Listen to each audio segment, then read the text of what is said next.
पार्टीका बिल्लाधारी गुण्डाहरू यस्ता शब्दहरू अशिष्ट असभ्य र असंसदीय शब्दहरू वा गृहमन्त्रीज्यू वा प्रधानमन्त्रीज्यू ती चुप लाएर बस्दैनन्।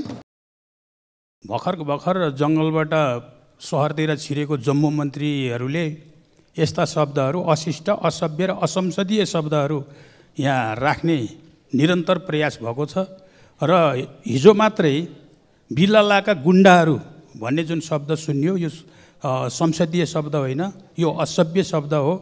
म के चुनौती दिन चाहन्छु भने ती बिल्लाधारी गुण्डा होइनन्, ती लोकतन्त्रका गणतन्त्रका सेनानीहरू हुन्। जब लोकतन्त्रमाथि प्रहार हुन्छ, गणतन्त्रमाथि प्रहार हुन्छ र लोकतान्त्रिक गणतन्त्रात्मक नेतृत्वमाथि प्रहार हुन्छ, ती चुप लाएर बस्दैनन्। जब ती चुप लाग्दैनन् त्यतिखेर दुनियाँले थाहा पाउनेछ, त्यतिखेर दुनियाँले सुन्नेछ कि ती सेनानीहरूको तागत कति हुँदो रहेछ भनेर। गर्नेलाई भन्दा देख्नेलाई लाज प्रधानमन्त्रीको थियो रङ्गशालामै बास। सरकारका विरुद्ध आवाज उठाएकी हातखुट्टा भाँच, पार्टीका बिल्लाधारी गुण्डाहरूको देखियो ताण्डव नाच।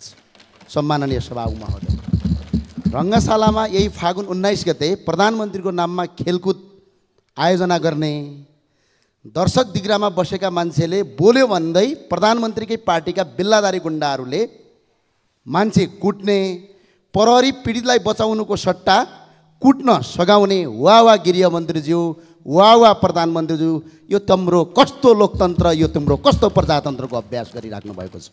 खुलमखुला भन्नुहोस्, हामी पार्टीका कार्यकर्ताले मान्छे कुट्ने हो, पुलिस चाहिँदैन भन्नुहोस्, हामी पनि तयार भएर बस्छौँ, यसमा दुई मत छैन। तर विधिको शासन खै, आज बिपीको सपना खै, आज मदन भण्डारीको सपना खै। त्यो भएको हुनाले यसरी मान्छे कुट्ने खुलमखुला बिल्लाधारी गुण्डाहरू प्रयोग गरेर कार्यक्रममा मान्छे कुट्ने मान्छेलाई कारबाही गरियोस्, पक्राउ गरियोस्, होइन भने सडक र सदनबाट यसको आवाज खरोको साथ उठिन्छ। नेपाल नागरिकलाई, कुनै पनि नेपालका नागरिकलाई कुट्न पाउने अधिकार छैन। सम्माननीय सभामुख महोदय।